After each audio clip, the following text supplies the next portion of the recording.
last week or so. Now, what have I got in Africa Speaks of today? In less than a week's time, Uganda will celebrate its 59th independence anniversary. The country has had its ups and downs, like many African countries. Military coups, violent elections, the AIDS virus in the 80s, and one of Africa's most violent dictators, Idi Amin. All have had an impact on the country. But for the last 35 years, President Museveni has put his footprint on the country. He's on his 6th term in office, one of the longest serving presidents in African history. And he still has another 5 years to go before the next election. The question is, where does Uganda go from here? What has the country achieved over the last 35 years? Let's have a short break.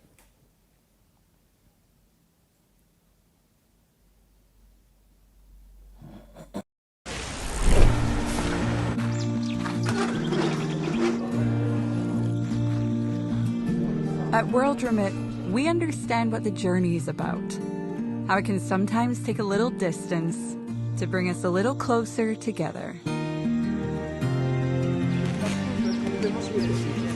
With ways to save more when you send more, World Remit is here for you, so you can be there for them. Welcome back. With me in the studio to discuss this issue is Mr. David Cerukera, a community worker from Central London. Welcome to the program. Many thanks for having me. Yeah. Now, we've discussed Uganda here before with you. Yes, we have. We've discussed, obviously, the issues that have affected the country over the last, should say, 40 years or so. And now, 59 years now, is there anything now that we can sit down really and say Uganda has achieved this in the last, not just during Museveni's time of 35 years, but all the 59 years of independence? Is there something that we can sit down as Ugandans and say we are so proud that this thing has been achieved? Not necessarily Museveni, but there has to be something that when you look at, you say, I love Uganda because it has achieved this. Is there something like that we can be proud of? Thank you very much for the question. It's a very pertinent question, and I could have A's and B's on in terms of the answers. Yeah. Yes, we might say we've achieved some degree of, success or something tangible we can look at. Yeah. And on the other hand, we would have achieved more, hopefully, if we hadn't experienced the turbulence of political turbulence and all this kind of stuff. Having said that, we need to know what the meaning of independence was or is. Okay. I believe when the British protectors at the time thought of giving us this kind of political air to breathe for ourselves, to mold the country forward, they had, in their view, they thought they had the systems and structures left behind to help us mold ourselves into a successful, maybe if I could compare it, Uganda then and, for example, countries like Korea, Singapore, the speed of their progress in terms of, because we're at the same time we're at the same level, at the same level. But if I'm trying to compare our Uganda with that, I think we haven't achieved anything. We haven't achieved anything. But having said that, we have to appreciate, first of all, that I think we've had a bit of luck on one part, and some bit of unlucky situations that has befallen before the country, the motherland Uganda. Some of which are political, some of which have got influences from the guys who were there by then, who left us the system. Because if I could backtrack a little bit and take you to where the independence started, somewhere around 1963. Before it's October 9th, 1962. 1962. Before the decision being made by the British protectors by then. Yeah. There was a lot which was done between the government or the parties which were in place, which is Kabaka Yeka, KY, DP, Democratic Party, UPC, Uganda People's Congress. Yeah. And the smaller ones. Those were the major ones. Yeah. So I think the British found the issue of Uganda having a kingdomship, or Uganda had some nations, including Buganda, who had a king, reigning king. Bunyoro had a reigning Kabalega. Toro had a king. Abusoga had their Kyabazinga. Ankole had theirs. So these guys were sort of uniting force to look after their subjects and to mold ahead their way of life. But the key thing which keeps disturbing me is that none of the presidents who have been in power have been able to use the position of the kingdomship which were there to sort of governize the country in a way that they unite it more under the kingdomship, because if you have leaders, if you have clan leaders or tribal leaders, you make use of those tribal leaders. The way the British did, they made use of them. So the word could go across and so on. But none of the presidents who have been in Uganda really felt that using, maybe it would feel like their powers would go if they use them. To spin on that a little bit, I think we had a problem when the then UPC with the Bote, Dr. Mito Bote was there, had issues of trying to abolish the kingdomship. In the process of abolishing the kingdomship, he wasn't ready for any system is going to bring over over them, exactly, to cover that, to cover. Because if you come with that situation that I'm going to fight you, like the current president says, I'll fight you and do it doesn't work. No, it doesn't. It doesn't. I think we need to find an amicable ground whereby the leadership and the subject should come to some kind of understanding, which was then, like you said, the kingdomship. Because the king could say a word from his palace, and that word could go to the last person of in a village, wherever, and that person would take it as Kabaka Agambi, or the king has said, or the chief has said. And if I could go back a little bit, when the British came to the country called Uganda, they were surprised and shocked with what they saw, of course, in terms of structures and systems. Though they were backward structures and systems, but they were there. But they were working. They were working. They were working. They reached a village level chief, and they thought they had reached the main man. And yet he's a village. He was continuing to to address them to other chiefs until then they reached the king himself. And when they reached the king himself in Mengo, they found structures there. And they said, hang on, this is a dark continent. How come these guys are a little bit ahead of the king? So with that view in mind, I believe the British had some fears about the kind of people they've met in that. But they didn't destroy those structures. They used the structures to their advantage. Now, why is it that the current president or the former presidents, all the presidents who have been in existence, they don't like the system? Why is it? Does it take their powers away? What's wrong with that? I think in terms of politics, there is what they call that the government which were there before the President Obote came to power was the government of the people. Though he said that UPC was a government with the government of the people, for the people, and what he was talking about that narrative. But in implementing it, was doing something different. He had an issue with the kingdomship. I don't know what God knows what issues he had. He as no, it's powers. It's definitely powers, because he's commented on that when he was in Zambia. That in fact it's probably one of his greatest regrets. That having not addressed the issue of kingdomship at the very beginning when he became Uganda's prime minister and then later on president, the issue was not properly addressed. When he came second time around, again, he didn't want to address that because there were other issues. Idi Amin had been there, so he didn't want to address it.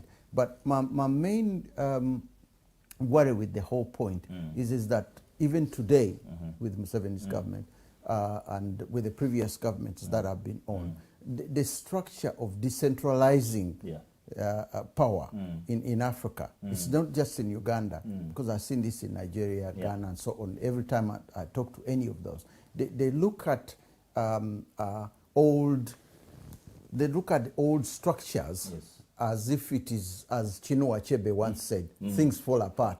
The center must not hold. Now the Igbo tribal leaders, the Hausa tribal leaders, the Zulus, somewhere along the way, the political new elements have come in. Once they're in office, they look at the power structure and say, no, we don't want that is where our power center. By the way, that is Uganda, the word I've been using. That's Uganda.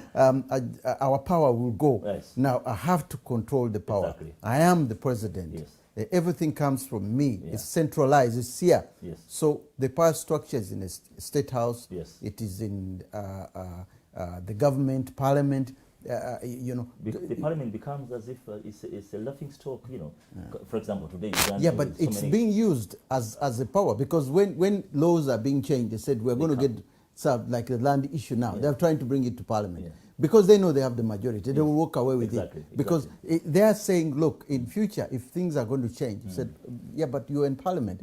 You didn't argue with this issue. In Kenya, it's the same thing. It said, parliament, we have the power, yet the parties have a structure where they say, oh, one word, the president has said so and so. So we have to follow that. Very sad. So it is a sad situation. But how do we get out of that?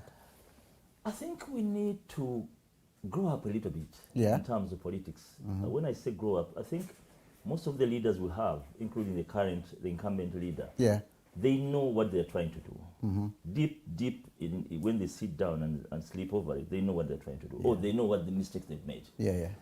I think it's not very late to try and readdress these issues. There's nothing wrong to have, for example, today, the king is there in Uganda. The monarchy is operating as usual. But he doesn't have the power. He doesn't have the power. Yes, fair enough. So if the monarchy has got no powers but is operating, where did Obote go wrong by destroying these institutions? He would have left these institutions to operate. He would have used them, like you said, rightly said, that hang on, if I use the king of Uganda and the Kabalego of Unyoro and the Mukam of Ankole and the Mukam of Toro to see how best I can go take my word through them up to the last person, rather than bring in the so-called LCs we see today, which to me... No, the LCs and others are doing the work of the person at the top, because the king wouldn't do their work. Because at the end of the day, if you tell the king now of Uganda to do something, he will ask questions why. Whereas the LC, he's not going to ask questions. No. Just goes and does. Yeah, it just goes and does because the top man has said something. But the king of Ankole or the king of Bunyoro will not say, will ask questions. So maybe that's the whole idea of the structure. But going back to the question where we started, have we achieved anything? Yeah.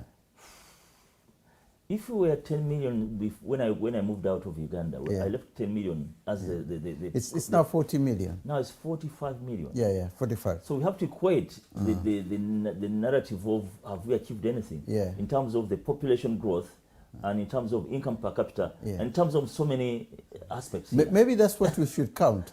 Probably could see something we say we have achieved. Could we simply count that because the population is the biggest achievement we've had? Probably. Yeah. But when we look at the population, do we see ourselves, the population of 45 million, as all Ugandans? Okay.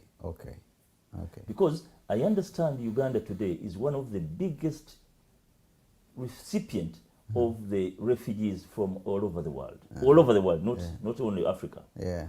So if we are the biggest recipient of refugees from all over the world, how many do we know are indigenous Ugandans?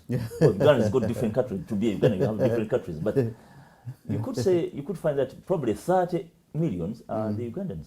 Indigenous Ugandans. And then the 15, God knows where they came from.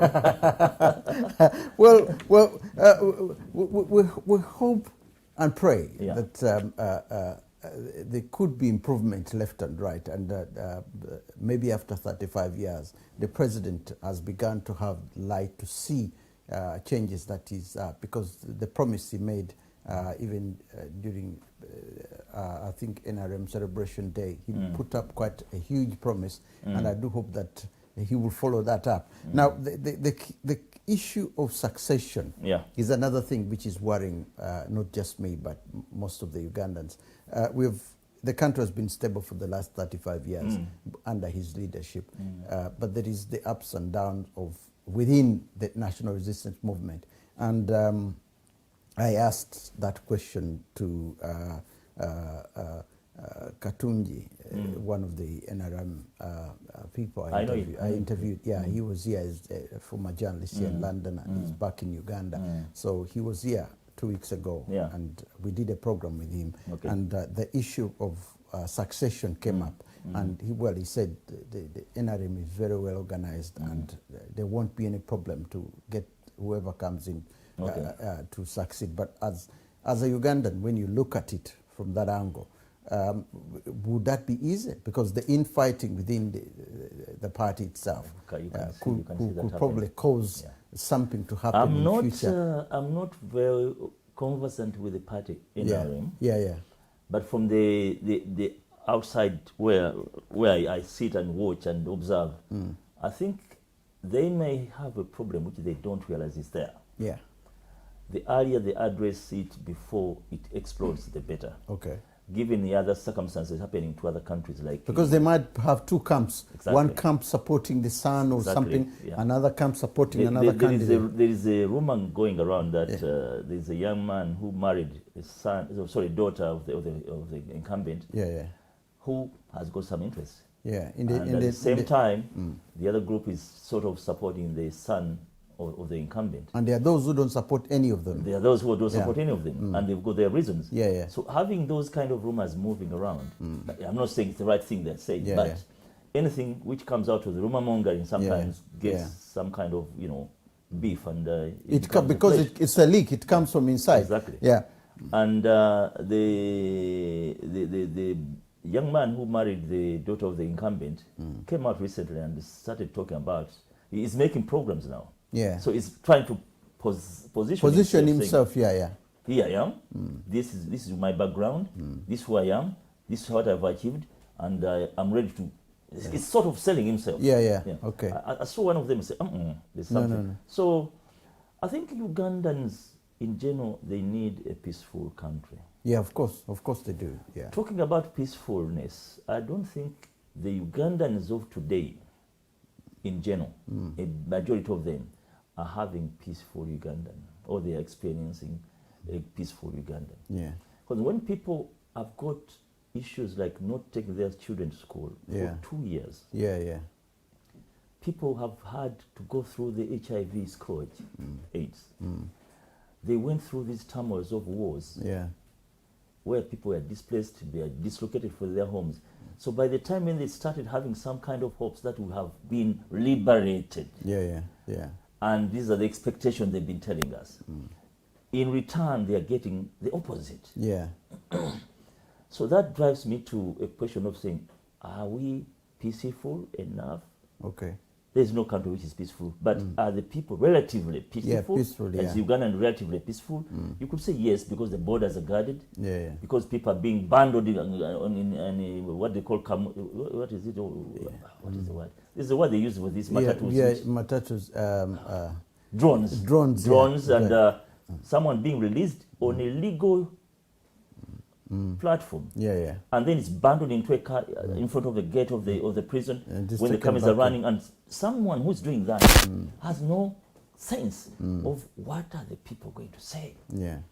Is this action really right?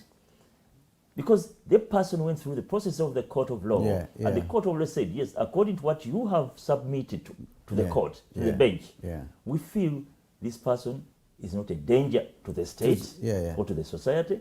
We feel this person is not going to run away. And if at all he wants to run away, we are going to clip him his hands so they can't run. So he can appear in a court of law at a specified time. So before that, the state machinery, I'm not saying the state machinery, but assumingly, they come with the guards of the prisoners with their assault rifles, and then these two MPs, not laymen, members of elected members of parliament, they abandoned in these vehicle drones. But I mean, the president talked about it recently. His argument was that being given bail, and these are people who have committed crime, and then they are being given bail. The whole thing was not properly handled in a way. He felt that maybe the courts of laws are not going to pass substantial law. You see, but we have a problem in this. Being a president, elected president, who has got a parliament, of which parliament he has the right of enacting laws. So if the parliament hasn't said, if the president has issues, let them address the parliament. Let the parliament discuss about them, iron them out, and say, according to the parliament, House of Parliament, which has got so many members of parliament, of which members of parliament are educated to certain levels of understanding and arguing points. They will listen to what the president has said. This is the concern of the president as the head of the state. They dissect these matters. They find the all right ways of addressing. But if the president comes out and say, I, the president, feels that the legal this thing is not working, there's a problem there. I think there's a problem. So we have to be very careful. It comes with the powers. The powers were never properly the structure of the powers of parliament, the structure of the powers of the justice system were not clearly put there for the purposes of serving the country. Because if ones can overrun the powers which are existing, then there is a problem, as you are saying. There is a problem. That's why I'm saying at some point or another, it needs to be addressed as well. Because the issue is, when the legal system we are using when they're educating lawyers and barristers, whatever, in Uganda, are in English laws. So the English law clearly states as it has to move, structure by structure, or system by system. So if the president comes and say, these laws are bad, when these laws have been governed, I mean, they've been taken over for years and years during that time of or other governments, and you come and say they are bad. Are you going to bring other laws and start enacting them as laws, or are you? I do understand your concern. I do understand your concern, but the whole thing is right from the beginning. The structure which was centered and put there, it does it not just with the law system, but with the entire country in the various areas. The structure doesn't seem to be. I mean, the powers. This is where we were saying that the regional powers, if they are given regional powers in the area, this is a simple thing where you could have said, okay, if the person has been released on bail and the court finds sureties and they are paid the bond and everything is there, and he's not a flight risk. We have his passport, we have his details, and we can ask him to report to the police every 24 hours. If he fails, then we can get him. These are the structures which can be put in place. Now, these structures, you can put them in place when you even know where the prisoner has been taken. You get the point? That's why I'm saying that the structure was not put in place properly in the right channels to be followed. That is where everything is, because if this thing had been put in place right from the beginning, even the president would have followed it. But I don't know whether it has taken him by surprise, because if you have been there for 35 years, having your mantle, you're handling the mantle of the state. Then this won't be just wake up and say, hang on, because they've released these two. There's a problem. Unless you're telling the listeners that all the 35 years you didn't have time to look into details of these different departments. How the laws are. This is where probably. No, but that goes back to the beginning point of our saying. Because decentralization. If you decentralize, because the main problem in Africa, trust me, I've seen this with the interviews I've done. With those three. Everything is. I mean, for example, Nigeria is a very big country. Now, the president has the law. Has people who are supposed, like governors, who are supposed, but he can bypass the laws of the governors. He can bypass the laws of the ministries or certain departments of where they are working. He can even say, oh, bring that money, which an American president, for example, wouldn't, or a British prime minister wouldn't, because the channels were put there right from the beginning, where the president's powers lie, and where the governor's powers lie, and where the Secretary of State and so on. For him even to go and interfere with what the Secretary of State is doing would be a big, big, big problem. You know, so that's why I'm saying that the decentralization of power is a major issue in Uganda and is a major issue in all the African states, because the powers are centralized in one area. And when even money, when budgets come, people are given money to, and money disappears from somewhere because... And no follow-up. Yeah, there's no follow-up. That's one thing. Secondly, the way the money has been donated and given, for example, earmarked for certain projects. Earmarked for certain projects. Yeah. Somebody is supposed to handle that money. It goes in and answerable. Yeah, it goes in a Ministry of Education, it goes in the President's office, and it disappears in there. Yeah. Then when the follow-up comes, oh, we'll make an inquiry, or we shall do this. And they said, comes out. Hang on, what happened? Nigeria had, they got money from the airport. Somebody was trying to take money out of the country, or was flying money to billions of nairas, and then there were pounds, there were dollars, there were, I think, I can't even remember the figure, it was quite a lot. Yeah. Then it was put in the airport until the investigation. Now, it's coming to 3 years now, they are going back to try and, no, the report, they are asking those who are concerned, this money was here at the airport, but the money has disappeared. How can, how can $5 million, 20 million nairas, how can that money from there? Who was in control? That what was takes me back to it goes to see to the structure. Yeah. How does the structures are not working? Can we make them work? I think it takes me to a different narrative now from what you are saying. Yeah. I'm looking at Africa as the whole continent, Africans. Probably we were given responsibilities too soon. When we were half-baked. Probably. Too soon. Probably. They gave us... Because I see the problem now emerging from the ladies of today, mostly women from African descent, if I could put it that way. Ladies there, please, excuse me, I'm not attacking you. Because ladies of today are having this situation where they've got the ability to bring bread over the table, on the table. Yeah. Before, the man used to be a breadwinner. But today, a mother of the house goes out and work and bring food. But still expects the husband to look after her. She does. Yeah. But the problem I always find or experience is that when the ladies, because they were given this opportunity without having a sort of training that you're going to get this kind of responsibility. Probably Africa is the same in terms of African leaders. We as Africans, we were given responsibilities too soon. We should have had some years, transitional period, when they were training the would-be leaders by then, before the British moved out. But a guy like President Milton Obote, probably it was too raw for him to be given all the powers. But the British have said so many times that actually they wanted to stay. Some of them wanted to stay and work and help the states.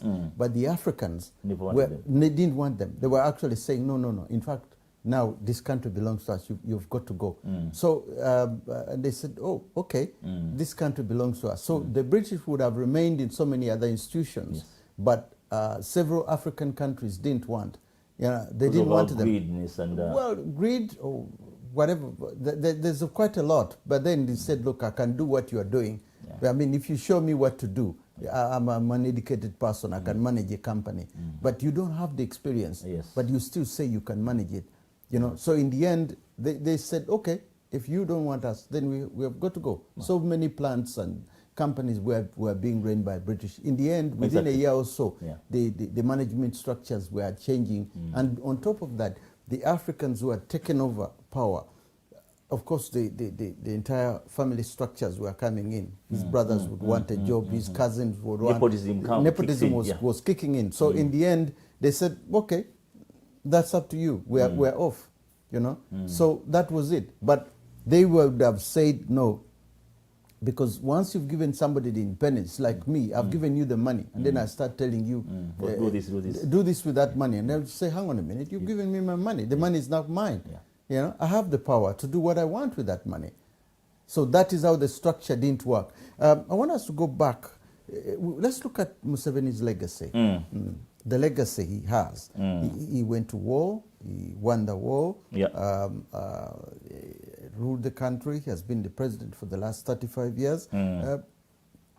What do you think could be the biggest legacy he has? Because at the end of the day, maybe this is not the right time to discuss it, but over a period of time, smaller things are coming in You see, to answer that's why I started laughing before I could give a specific answer. Because when he was put on task to answer that very pertinent question about his legacy, he said he doesn't care about the legacy. He doesn't care about the legacy. That's what he said. In his own words, it's recorded by, I think it was Al Jazeera guy. Al Jazeera, Al Jazeera TV, he said, no, my kids are okay. I'm working for my grandkids. Is that your legacy? So it is very sad that having had 35 consistent years of governance in Uganda, we would be sitting here expecting to be talking about only good things. Hopefully, at least 70% of what we're talking about would be, the guy has done this. The current government has provided this and helped on this. This was on this level. Now was on this level.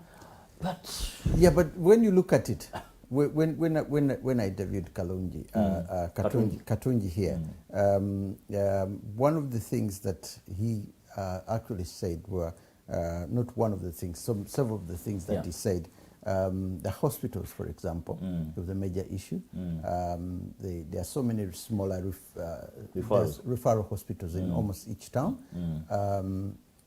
There are so many people into employment as far as they are concerned. They put a lot of people in employment.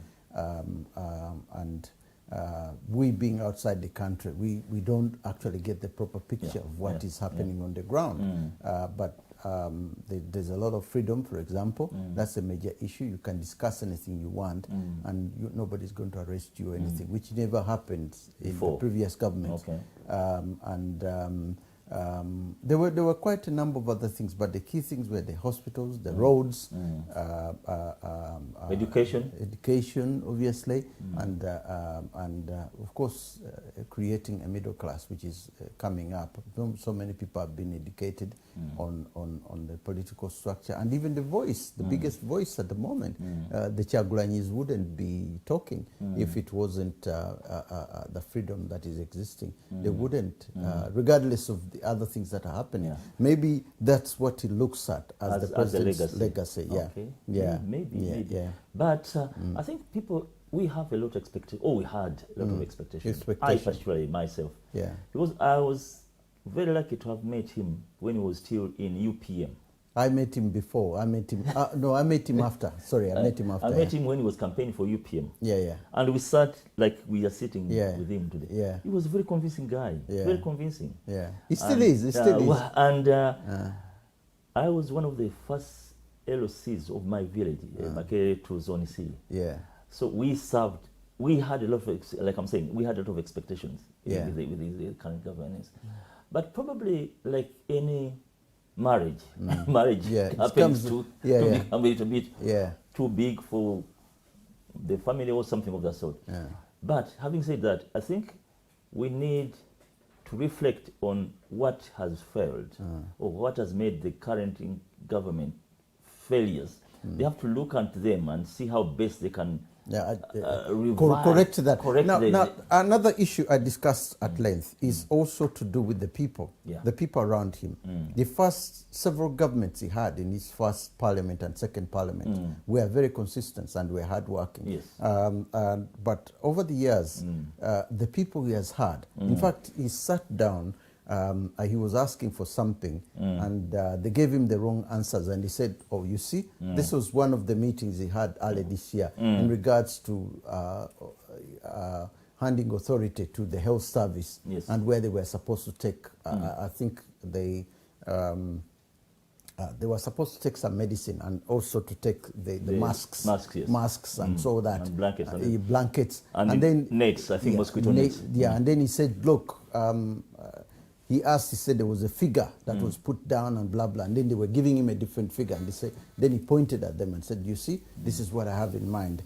This is what's happening. So that clearly shows that the people he has in governing certain areas are not doing their bit, because at this time in his life, the powers that he used to have, the original Museveni, who came in 1976, would immediately have fired anybody from that. He would have gone, because I remember I was working for New Vision, and an army commander beat up a policeman, and one of our reporters wrote a story about that, and we printed it. The commander came at the station, and we wanted to know why did we print that, because he had stopped one of his rollies for being overloaded.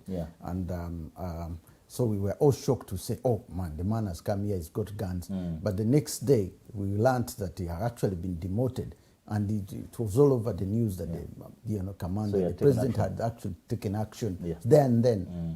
But now, when you hear that money has disappeared in a certain office and no action taken, so it goes back to the powers, Central Powers Command, because the British have, one reporter read in The Guardian, I think 2 years ago, money went to either the Prime Minister's office, was sent there, and something happened, and the money. But the British knew where the money had gone, because it went into someone's account somewhere. So they went back with the report that this money has gone here, and because this is a lot, we are talking about 10 million pounds or something like that. So it didn't come in cash. It obviously came through the central bank system, and then it was transferred maybe on someone's account. But these people, with the banking system, they can fold it up. Say, where did this money go? And they found out where the money went. But the president couldn't do anything. He didn't act. And the report came, and this was saying, why didn't he act at the time? So there was that element. So this comes again to the way the structure is being run, in a sense that maybe the way things are at the moment, the people he has around him are the problem, and not him as a problem. I partly agree with that. Because in so many occasions he has come up and to tell us that he's got a problem. Yes, I remember when he was still visiting Rwanda, he was telling President of Rwanda, Kagame, that he's got thieves in his place. Yeah, I remember that, So he's got thieves. If confessing to this level of his guys, then he's aware of his guys. Then it's entirely up to him. I don't think we can help him out of this, to see how best he can restructure. And maybe he's got the untouchables there. They're saying there's a word they're using. What is the word they're using? What is it called? Mafia. Mafia. They've talked about the mafias. It's been a common thing about the mafia. Now, Uganda's independent. Is my key. And I've looked at a generation that has come up. It's unfortunate I couldn't get new people to come around and talk about Bobby Wine, and I couldn't, when I look at the other opposition leaders in Uganda, getting their, FDC and so on. There is a younger country with a younger population, and this is shown by the coming in of Bobby Wine, and obviously there are other youth wingers left and right, even within NRM. There's a structure of youth coming up whereby the Bobby Wines are part of that. When you see the country now, in the next several years, when these Bobby Wines have matured more on a political circle, do you see changes that could easily happen? Because even within NRM, there's a big youth wing. I agree with you 100%, because the generation of the young people is, in terms of numbers, is high. Of course. They're quite educated, so they're enlightened. I think we need to address this as quickly as possible. In my view, when you look at the NRM wing or camp, They are the same guys or the same age bracket. With Bobby Some Wine, of them have benefited from the current governance, but others haven't, despite being with the NRM. And at the other time, the opposition side also has got a lot of numbers of these youngsters who have tried their level best. The parents have sold their piece of land and educated them, but they end up, loitering in the streets of Kampala and wherever. And others are, they jump from the planes and go to Arab countries. The Arab countries for work, Yeah, for work, because they've got no alternative in the country, Uganda. So I think that has to be addressed as quickly as possible. Having said that, looking at 10 years from now, this generation is a force. Let's face it. They're not going back. They have been enlightened about the situation which our motherland, Uganda, is facing. And most of them are equipped with the resources or with knowledge, with the experiences, which can help to forge a better Uganda, if I could put it that way. Okay. I think we as elders, we shouldn't get fearful of these young boys, the young girls and boys. We need to have a dialogue to find a way how we can sit down with them and reflect on what we haven't done right and listen to what they want. Try to address the issue, because they're not going away. They're not going away. Because the more we brush them aside, it's a problem. The earlier we address and we say, okay, young men or young women, let's sit down together. What do you think? Where have we gone wrong? They point us in the finger and say, look in your eye, there's something you accept. You don't say, don't touch my eye. I think we have reached that level, because if we want to create a better Uganda for our children and the children of our children, we need to stop this business of don't come here, stay there. But the problem is, in order for that to happen, to have a dialogue, you need somebody to accept that there is a problem. But if they are not accepting that there is a problem... Who are not accepting? The young men? Or for example, the National Resistance Movement, most of them are not accepting that there is a problem in Uganda. That's a double standard. Then of course. That's a double standard. Because if the president comes and tells President Kagame that I've got thieves in my government, then tomorrow you come and say everything is all right, then there's a problem. Because if you say you have thieves, then you already know you have a problem. If you have rats in your house, you have to find poison to either to sort them out. So if you can't sort the problem in your household, and you try to talk about it as if you are bragging, but that's something good you are talking about, that's sad. Very, very sad. The earlier the incumbent looks at these young men and women and say, yes, they've come. They've already shown that they're force, formidable force, by the way.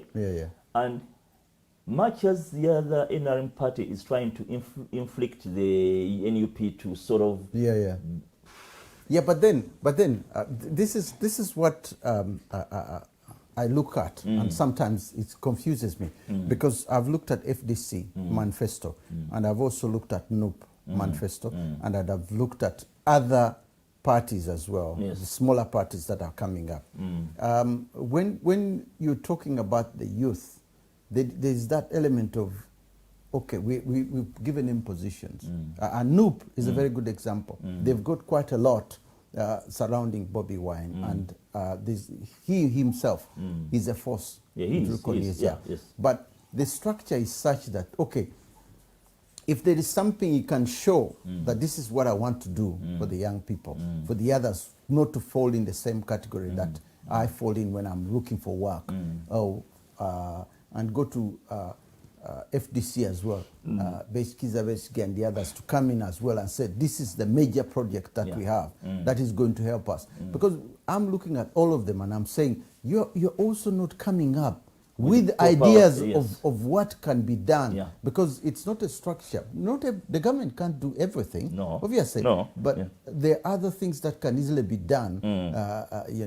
Now, if those things can't be done by the others, then you have a structure. Kenya, for example, have a massive youth projects which are running up. They have even put money there, which is actually not coming from the government. It's coming from individual areas. That's why I was saying that it's something to do with the, like boroughs here in the UK, for example. You have boroughs. In Kenya, I think that is what the word they use about sections. Sections, yes, section this and section C. Yeah. So they have those ones as a block. Now you can go there, register, you're unemployed, you've just finished your education, blah, blah, blah. Then they know that in certain section C or something like that, there are about 20 or 30 people who have got no work. Can we do something about and see that we put something in there for them? Now, a similar thing can happen in Uganda. Say you are a former RC person. You know the system, yes. In the so-called system. Yeah, in the system. You said, look, we used to have these in Gombololas and, you know, whereby, say, in a certain district, then in the second sub-district, and second, there are sub-people like that. Yes. Can we do something? Yes. But this has to come from within the parties. Within the parties, not just with the central government, but even within the parties. If you ask FDC, they don't have that project in mind. Yes. NUP doesn't have it in mind. But NUP may come and tell you that, look at the guy who has been trying to do something similar to what we are saying. Is in prison. He's in prison. Oh, yeah. The Kawempe guy. Yeah. Because he's been creating situations which is helping the locals where he's representing. Yeah.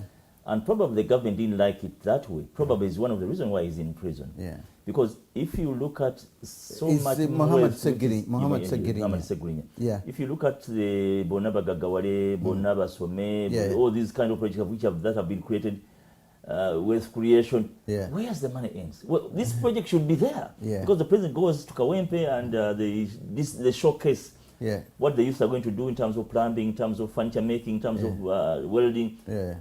After that, that's the end of it. So there's no follow-up. So that means the system, either the president is hoodwinked on this kind of project. Say, Hango president, you come and we are going to open up this one. These guys take out the money, they bring the machineries and they set them up. They used to come, they gather the youth around and they come on that day. When the president leaves that place, they take away the machinery. There's no follow-up. So I think on paper, it might be there that the government is trying to do this for the youth, trying to do this for the unemployed. But in reality, on the ground, I think there's something missing. Something which is different. Something which is missing. But you have said, because across the board, other parties as well, I think they need to address such things. Exactly.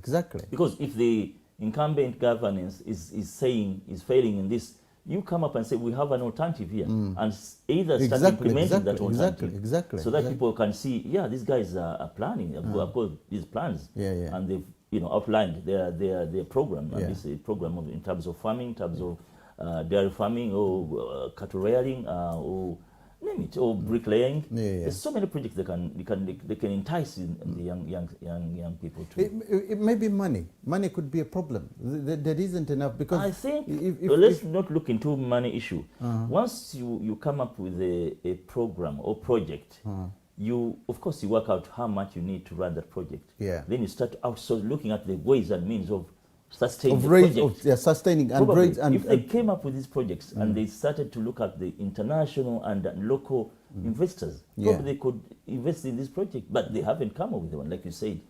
Unless they have them and we're not aware of them. Maybe they have them and we're not aware of them. But the earlier everything is done, we are doomed. We are doomed. Women as well.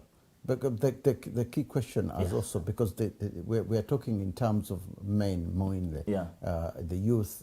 When we talk about the youth, we're looking at men. Both, and, I think we're looking at both. Yeah, we're looking at both, but because even women, there are so many areas where women can come in and get more training or polish up whatever skills they have, and then they can become better for their own families and themselves. Women can do hairdressing, women can do entertainment, there's so many industries in Uganda where women can I know, but the structure of that, because even a minister for women or representative for women in parliament was saying, look, it's very good that they do a lot of lip service, that this is what we're going to do, but in reality I think it doesn't happen. Now if it doesn't happen, again, I go back to the parties as well and said, look, these are some of the things that you need to be putting on paper in your manifestos and showing that this is what we're going to do. But even then, you look at it and say, oh, we're taking care of everything. That's why I'm saying, look, when I look at it, a certain percentage of that will probably go to say, this is what we have in terms of how many women we are going to bring up. I hope these guys are listening to some programs like this one. I'm not saying this is the best program, but I think they're really listening to programs and they're listening to the outcry out there of people. And when they're canvassing during their time of looking after for the pause, people to give them pause, they hear the views and vibes of the people. They hear the cries of the people. So when they go back in their central command center, they sit down and they come up with programs, of which programs they should be short-term, mid-term, and long-term. Yeah. So they could have short-term programs where they say, okay, initially when we happen to take over, like now they've taken over, they've got 67 or 70 something MPs, members of parliament. Members of parliament. That's a big number. It is. Of which members of parliament have got representation of different, people in certain areas. So they would look into these kind of areas where they are representing and see the needs of people and see how best they can address these needs with that program, like I said, short term, mid term, and long term. Now, how about if I look at it from here, the Kabaka's government in Buganda? There are certain projects which are running, but obviously the Kabaka's government is sort of, their hands are tied, because again it comes down to how are they going to raise the funds, and if they are going to raise funds, how are these funds going to be taken into places where they are supposed to go without government interference? Because I think I was reading somewhere where one American, a couple of Ugandans in America, were in Buganda in America, were organizing themselves to do something in Buganda in terms of medical and so on. And when, of course, things reached Uganda, the things were different. They never went into where they were supposed to go. Then Really? a similar project was happening in the north. Several people from Acholi were doing something and they took it there. And then, of course, they had made a lot of noise and they were also having problems. There's a basketballer in America who's trying to help in northern Uganda. There are certain things that he's trying to do, and he was also, but they allowed him to go and have those. He didn't have any problem. But meanwhile, in Buganda, there was that. Now, I'm looking at we in the diaspora might be able to help a lot. Yes. But maybe we are also not being used properly. You're right. By the structures back You're home. right. Ghana is doing so well In as far fact, as Sierra Leone, as far as this is concerned. How can this be of help? In fact, you're talking to a very good person tonight. I have been given the responsibility of chairing my clan in the United Kingdom and Ireland. Yeah. I'm the chairman of Njovu clan here in the UK and Ireland. Yeah. Having made some efforts where we had to bring in our chiefs, the Bataka. Last year. Yeah. And we had a meeting whereby consensus we agreed that while they are doing their jobs, their duties down there in Uganda, we, the Bazukuru, or the grandkids, we should do something to mold their projects. And I'm here authoritatively telling you that our clan, the Njovu clan, since that day, we've come up to bring up a building of which we call our parliament. Yeah, in Buganda. In Buganda. Yeah. It's on the wall plate, and there are so many other projects we are doing. We are doing carpentry, we are doing, so like you said, Buganda. So we are channeling these resources we get from and remittances through our Bataka with their projects. So somehow, somewhere, we are sustaining a certain section of the society through our, because if collectively all the clans, all other sections of Uganda, like you said, the north, the easterners, the whatever, because they've got their small groups. Yeah, communities. If they could come up with something like this, probably we could add some value to our people back home. Not only to wait for the government. How can this be sustained without government interference? Because this is where most people are having the problem. Because, like I said, the northern region, he was also, I've got even a pastor here in the UK, from, I think, Eastern region, I can't remember. But he was trying to take a container packed with certain things which were going. Medical stuff. Yeah, these are things which are being given out for free, really. But he used his own money. He's a pastor. He raised the money in church, and they were taking this stuff to be. Then there's a huge tax bill. And he was saying, look, I've explained to you, I can even go to a place where I'm going to give these things out. In Kenya, they're doing it, and it's been so they're doing it, and they're so successful in Kenya. They don't have a problem with the tax people in Kenya. Because what I understand is that probably the country, Uganda, our motherland, have got a system whereby if you are to take such stuff, you need to liaise with the charitable organization back home on the ground, or which charitable organization is registered and known, whereby the whatever stuff you are taking should be channeled through the other one. Alternatively, even if there is a charity here giving a charity there, it has to be specifically outlined that this is from this end prior to the container reaching that site. That's my view. I might be wrong. I might be wrong, but I think that's the way they operate. They may look at an opportunity whereby you're taking, for example, medical beds for hospital. You're taking some equipment for the hospital, and for them, though you got it free and you can show the paperwork, they don't look it like that. Yeah, but look at it this way. Oxfam. Yes. Oxfam, one of the biggest organizations in the world that donates lots and lots of things to... But donates to the government? And donates to charitable organizations? They can take in something in Uganda. Really? They can take in something in Kenya. Their structure, because of who they are and how well known they are. But they have bases there. They have bases there. That's what I'm saying. Yeah. So if they have a base, and if you, like now, what clan was it? Njovu clan. You have your clan members in Buganda, and you have money to send a remittance, and these things are going to help them. You don't need a charity to open a charity in Uganda. You use your clan people to get that thing sorted out. Now, a pastor can use similarly. He doesn't need to use another charity to get his stuff in. But as long as you can prove that these things are not going for sale, they are going for this. That is where the problem is.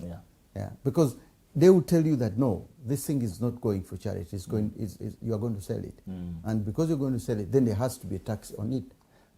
That's very strange, because I won't expect them to behave like that. But you started with Buganda. How best can Buganda, as a government, within a government, try to address these issues? Of course. Probably, it's a very good word. They need to listen, because they have a lot of people outside Uganda, in their diaspora, and of which people are ready and willing to see how best they can work with proper channels. Because even if it goes in, that it belongs to the Buganda government. Buganda has its own government. But even if something is going through the Buganda government, it's still going to face taxes.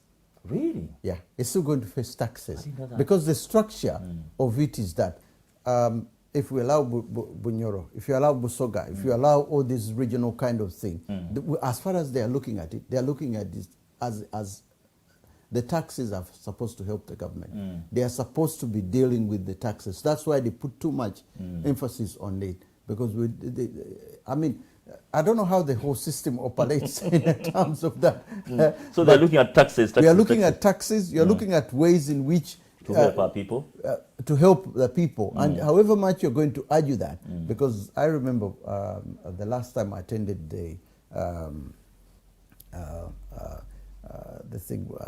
Uganda Convention, which takes place here in London, almost every September, October. But this year, I think it was virtual.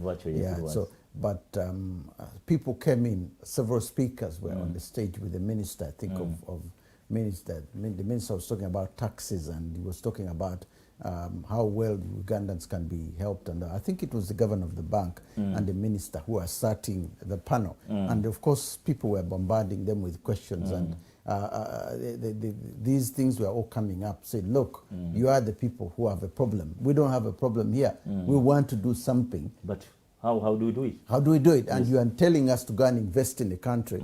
Now, we are telling you a way of cut diesel tax. When we talk here, we go there. Yeah, because somebody jumped up and said, what are you talking about? I went, personally, I went. And he had to be told to come and see the minister.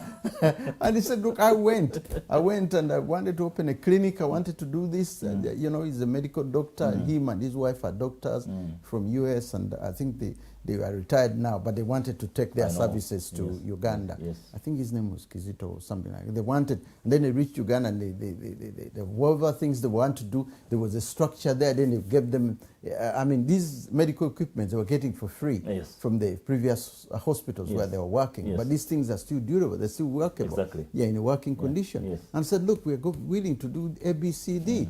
But again, this, the bureaucracy, and I think it's the bureaucracy, you have to know who. Is there a degree of lack of knowledge at a certain level, probably? No, I don't think that. Or is it intentionally done? No, it's how the structure is built. And I think this is where the Ugandans needs to know, is how do we build a structure where if I don't, you're here, in UK. Britain is no longer in the European Union.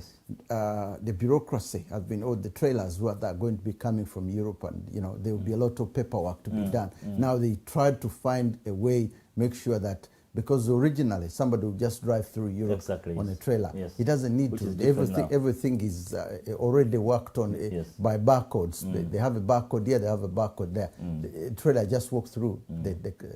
You know, but now a trailer has to stop at the other side of France, and it has to stop on this side of, because it's now, we are no longer part of the system. It's now when it goes there, it has to wait another. It might not wait along in France because it's just leaving.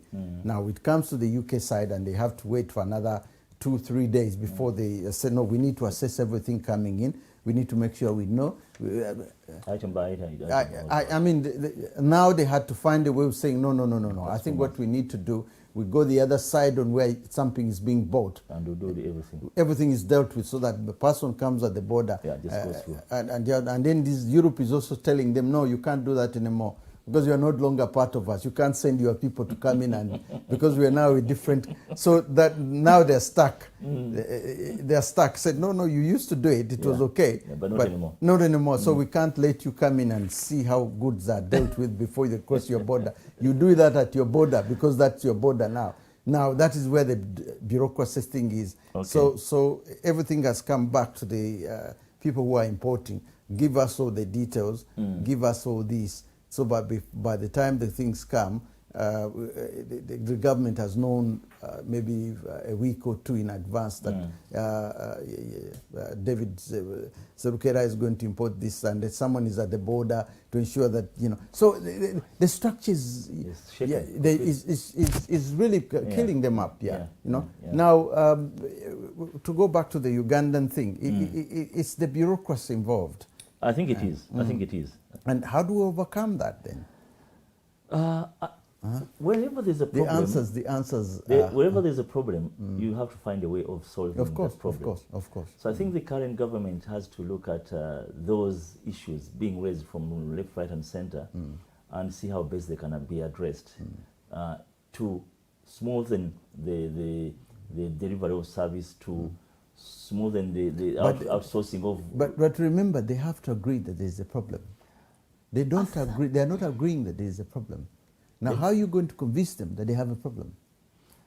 Like I said, if the president comes out and say he's got thieves in his government, then he's mentioning he's got a problem. Unless he doesn't say things like this. I've been watching this Dubai Expo, which is just ended.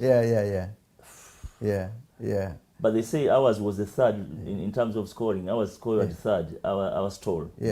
Stall out of 190 something. Yeah. But from the layman's view, I don't know what I saw with, because they were not manned, number one.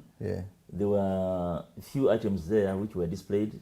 I think Uganda is producing more than what was displayed. Probably they couldn't showcase everything there. Maybe the manufacturers and the people who are supposed to. And they knew that His Excellency was going to appear there. So, and you may find the price tag of that is over the roof. Well, the thing is another 5 years before the president. Then before we go to another election. Yes. The president is 76. Yes. I don't know how old he's going to be when we reach that. And we're seeing with the way things are at the moment, do you see any changes at all in terms of, because with the new prime minister at the moment, who happens to be a woman and doing quite a lot, he has put a lot of women in government. Maybe could this be a major factor in changing the way things are dealt with, because women tend to do things differently? Let's try to be positive about the situation. Yeah. Despite of being laid down from time to time. Yeah. The issue is, you started saying we are seeing the president who is 76. Yeah, yeah. Going for another 5-year term. Yeah, yeah. Without realizing that there's a problem. Yeah. I think the president and the current government has got to realize that half of the journey they've traveled, they have come across hurdles and hills and all that kind of stuff. Yeah. If they manage to go over those hills smoothly, how far can they go to streamline whatever has failed? Okay. In my view. But remember, it's a question of knowing that there is a problem, because that is where that's what Nigeria is facing. Yeah. That is what Ethiopia is facing. Yeah. They are all not accepting. That is a problem. That is a problem. So they think everything is rosy. Yeah. But, well, the thing is, they may have looked at it and say, no. Don't worry about that. It will be resolved. It will be resolved because it's not a problem. But yet it's a bigger problem. It is a big problem. So if you have to have dialogue, you need to be able to accept first. It's just like going into this Alcohol Anonymous group. People, the first thing they tell you, according to, I have never been there, but somebody says the first thing you have to do is to admit that you have a problem. Then he said, if you're an alcoholic, the first thing we need to do, you can't stop straight away. You have to maybe start slowly by, instead of taking 6 bottles, you're taking 1, and then you go slowly. From there, take a glass of water, and then you got, So the thing is, acknowledgement is the key. It is important. But you don't get such acknowledgements from governments. I don't know how best we can discuss about them to acknowledge the problem. But at the end of the day, if you don't accept that you have a problem, then you can't find a solution for the problem. You can't. That's the point. That's why everything has been in cycles. Everything is in cycles. You don't agree that you have a problem. You have to agree. For example, I heard about this fuel issue in the UK, where the Prime Minister was saying the issue is about drivers. And I think at one stage he came up to agree that the government had to agree that there's a problem. So in the end, they're now getting soldiers from the army to go and drive the trucks. In the beginning, they were saying, no. People are panic buying for nothing because the fuel is actually there. Yes, the fuel is there, but it's in the pumps. It's not in the stations. It's not there. And the Polish and I think Germany and all the other drivers who've been working here temporarily, when suddenly the structure of the visas stopped, the crossing of the people who have no British the structure stopped. I think the registration stopped, and I think the registration stopped, and then everybody was saying, if the British agree that they have a problem, now they're finding a solution. To me, it's not the discussion you're talking about, but they should have overseen the situation happening. Years ago.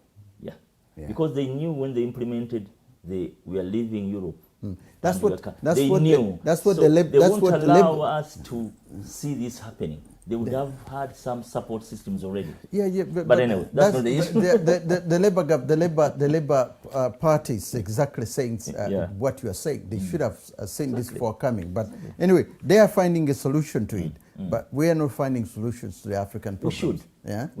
We should find solutions. But how do we get ourselves to acknowledge that we have a problem? I'll give you an example. The president, when he was in Dubai, he congratulated the Dubai Arab guys for turning a desert into something wonderful. It was. The center of everybody now can go to Dubai. But when Amin was there, Amin contributed some money towards Dubai. So Amin went there to contribute money. Today, this one was going there to seek people who can come and invest in Uganda. So it shows that these guys are done well. Yeah. So these Arab guys knew they had a problem. Yeah. They are in a desert. Yeah.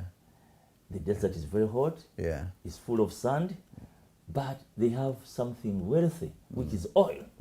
So they had turned into this wealth into something additional value to the society. Yeah. As a result, they have but again, a solution to that. I interviewed a couple of Nigerians here in the studio, and this thing came up, and I explained to them that the emir of Dubai and the ruling family in United Arab Emirates had to sit down at the very beginning and said, okay, we have oil, but what we need to do is we've got to develop this place. Yes. Now, they didn't do the development themselves.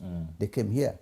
They took all the manpower, the skilled labor, all the people, all the buildings, all the planners and so on. Yes. Yeah, everybody is coming from here, come from UK. Or when they hear that, oh, Mr. Cerukera is so good, they will bring you. You know, there are Nigerians who are designers who are there. Yes. There are Ghanaians. There are even Ugandan doctors in Dubai who are working very well. Yes. Now, whenever they hear that there's something good, they take it there. That's why even they own football clubs here. They pay a lot of money in Manchester cities and so on. Because they knew the management structure. They don't have the knowledge and so on. So I told the Nigerian government, the Nigerian party leaders, the one I was interviewing here, that you could do the same because you got oil in Nigeria. In fact, you sell more oil than United Arab Emirates. You could get foreigners to come in, rebuild the country, and you're paying. Yes. Yeah. And then Nigeria would be built within, and they said, no, we don't need foreigners. I said, I was bringing a solution to that. Yes. Now I'm putting it in terms of Uganda as well. If we have any structure, if we, like what you said, the president said, you go thieves and so on, can we get the foreigners in to try and help build Uganda? Oh dear. Will they be accepted in Uganda as foreigners to go and help in building Uganda? Indirectly, they accept it because if you have Asians there, we have Chinese now, we have several people who have moved in. Those have come in to collect money. They haven't come in to build. There's a difference between that. There's a difference between when you come in, they're like what, as I was telling you about Dubai. Those who came in, they didn't come in to invest in Dubai. Yes. No, they came in to build Dubai because the money was already there. But the and that's why I'm saying that the Nigerians are building Uganda. The Chinese are building. They're building roads. They're building dams. They're building, industries. So they're building. Yeah, but they're taking the money out.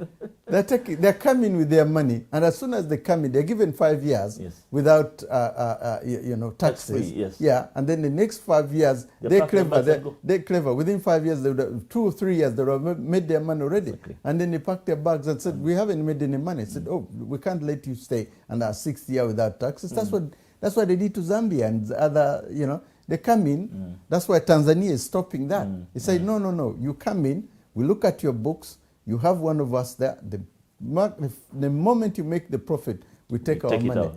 We take it out. Yeah. This woman, as the president of Tanzania, says, no. We've had this whole thing. Before, we've heard about it. We are moving on. You either come here, do it, and then we start taking our money straight away. Yes. Yeah. Okay. Yeah. Probably they have to take a leaf from what we're discussing tonight. Yeah. And try and implement it. The key thing is the solution. Yes. The solution has always been my major. When you say like admission that there's a problem, you either admit you have a problem or you don't, and then you can see how you can solve that problem. Exactly. There's a problem of education. There's a problem of schools being closed and so on. There's a problem of, there are so many, in fact, I can say, but admission. Admitting that there's a problem. Yeah. Then you start finding a solution. Yeah. I don't know how we can best convince or tell the politicians back home to understand that there's a problem. Yeah. And once they understand there's a problem, that's the beginning of finding a solution. Of course, finding a solution, Even if the problem is within your system, you have to address that problem. Rather than mentioning it to other neighbors that my kids don't annually or whatever. Yeah. I think the earlier they do it, the better. But how do we channel this to them? God knows how. We've discussed the issue of the presidency. Yeah. We've discussed the issue of obviously the future of the country as I see it. And in the next 10, 15 years or so, it's something that again has to come because the next elections, are still far away. But each year goes by, and when you look at next year, and when you look at the year after, with the changes that are happening at the moment, do you see anything changing from, say, for example, maybe corruption being not something that we should be discussing even at today, or even, say, the medical science, the job creation? Is there anything really that, because independence has come, we are evaluating the past years, and we are looking at, okay, what is going to be the next 4 or 5 years going to be like? In order for me to give you a specific answer, I have got to mention some few issues here. Yeah. We have human capacity. In countries human like resources. Yeah, human resources, yeah. Of which human resources in Africa generally, and in Uganda in particular, is people. Yeah, of course. Which people you want to be alive. You want them to wake up every morning, go and plow the land, go and cultivate, go and do work which can be taxed in order for the government to get the money they need to do other projects. To sustain the country. So when you have the human resources, these human resources, they need to be having a backup plan of medical in case they fall sick or this kind of stuff. So I'm trying to break it in between. If we want to create a harmonious Uganda, I think we need to know that the 45 million people we have, out of which we could say, let's target 20 million people who are really productive. And these 20 million people, do we have the capacity of facilities and to sustain them in case a pandemic like this one comes? Just a pandemic, but the normal malaria things, these problems which make people not go out and not being productive. Then we have to look at the plans ahead of these individuals. That, for example, the federal system of governance would be telling you that in Nakaseke or in Agogo, we have so many kids who are going to be born. By this, we're expecting so many to be born. So they start planning. They what they call planning for the future of this. They plan for schools. They plan for medical facilities. They plan for so many things, including the roads. Okay. So we have ministries there. Are these ministries really looking in detail into how best these human resources are going to be used to cultivate the land, to plow the land, to work in factories, the few factories around, in order for them to be taxed. As long as they're benefiting out of their jobs and work, at the same time, the government is benefiting by taxing the end result, I mean the end product, which is, for example, if I'm working in a dairy product, if every liter of milk is being sold out of that processing plant, the government is having some cut. Of course, I'm being paid my wages. I go back home and I sustain my family. So there has to be some conveyor belt here, I think, which has to start with to know how best are they using the human capacity, human resources they have on the ground to benefit, for them to benefit the people, the individuals, at the same time the state to benefit out of their services. Now, we're coming towards the end of the program, but I want to acknowledge Joseph Adamson, who has come up with something very interesting, and there are others obviously, but I won't be able to go through all of that. Now, he says that kingdoms or kings in Uganda are traditional rulers. What I understand is that kings in Uganda have problems realizing that kingdoms are under a republic, which is something, again... I agree with him. I agree with him. Which are under a republic. But the republic has also got to acknowledge, it's what we said at the beginning, the republic have also got to acknowledge their presence. That is the failure that has happened in Africa. And use their capacity. As they are in their capacity. Otherwise, they are not being productively used, and in the end, the powers are in the central government. South Africa is trying to do something about it. They are listening to the king. Swati. No, not in Swati. They are listening to the king the Zulu King. Oh, the Zulu King, okay. Yeah, where the Zulu King has come up with employment problems, and so many members of parliament are saying, look, if we see what the Zulu King is saying, the previous king had said some things which are similar. This has been a traditional. Now, the Zulu Kingdom is within South Africa, you know, and they are saying, look, if we sit down with the king, whoever is king, and come up with a plan of how we can work out together. The issue of you know, unemployment. For example, when Zuma was sent to prison, there was a lot of rioting, and people went out and even robbed and so on. They robbed shops and all that. But all this comes about because unemployment. Because people are so hungry, they are out of control. And all that, so they're waiting for an opportunity to out of touch. Explode, an opportunity comes in, they make use of it. Then you say, why did they do that? Then you forget that the problem has been there before. But you didn't do anything. You didn't do anything about it. So the good thing is they are trying to address it with the current president. They are trying to address that issue. That similar issue could be addressed in Uganda. I think it could. It could happen in Uganda. Too late. I don't think it's too late. Because one thing is, for example, the incumbent president is at a very good, saying in quotes, good relationship with the Kabaka Mutebi as a king, and I think with the administration, Mengo administration. So they could find somehow how best they can work together to start with, and probably others also can join in, like Bunyoro Kingdom, where the oil is being irrigated from, Toro Kingdom, where the incumbent is the chief mobilizer of the king, not mobilizer. What is the right word? The raiser. Somebody who's raising raising the who raised the king. Toro. So I think the incumbent has got some strong hold on the current kingdomship, including Busoga. So he could sort of think about the best way how to approach them, and if they wanted a small conference where they can, the king and the incumbent sit down with them, and have a paper written whereby they say some kind of agreement. But it all comes back again to maybe the kingdoms are not raising their voices. The Buganda caucus was supposed to raise that, but the division again in Buganda over the NRM MPs and who are not called during the meeting and so on, because that Buganda caucus could come up and say, hey, we can tell the government because we have a voice in parliament as well as Buganda. We got parliament to deal. We can agree on certain things, and you said, because we are in Buganda, we know these problems of Buganda, so the government is going to listen to us. But that voice has to come with the majority, and if it doesn't come, then there is a problem, because the division is already in Buganda. How are they going to overcome that voice then?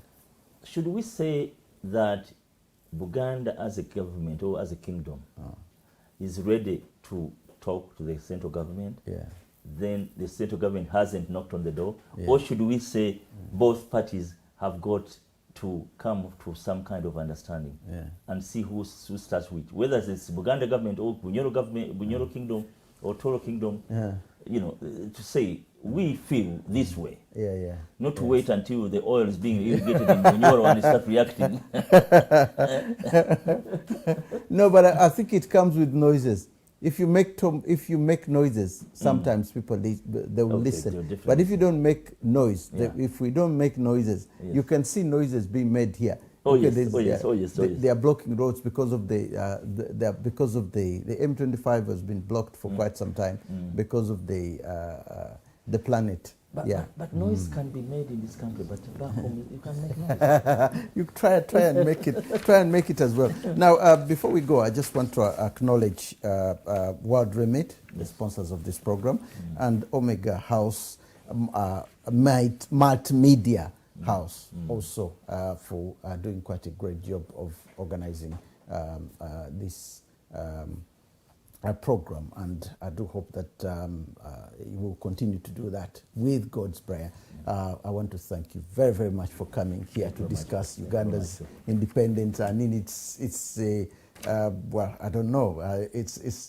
We have a problem, but we'll probably deal with this problem as we go ahead. Before I go away, I want to remind every listener or viewer that in Britain, United Kingdom, we've arranged a Christmas party as North Londoners. It's going to take place this Saturday. I understand the embassy has got a party, Independence Party, but those of you who can't afford to go to Central London, come and join us at there's the place. What is the place called? Well, I'll give you the details. Okay. Okay. I just want to say thank you very, very much for being with us for this hour or so on this program, and I hope we'll be together again next week for another edition of Africa. Thank you very much.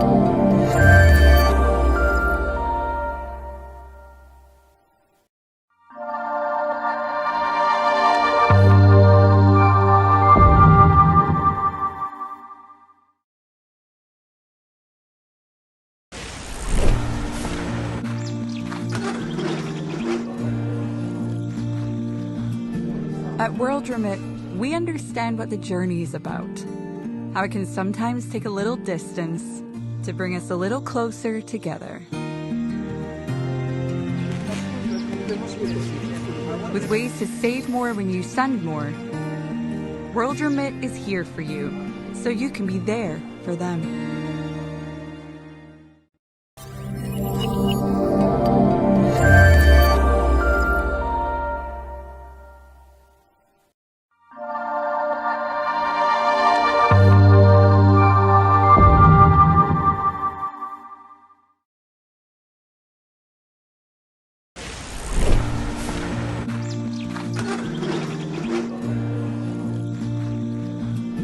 At World Remit, we understand what the journey is about, how it can sometimes take a little distance to bring us a little closer together.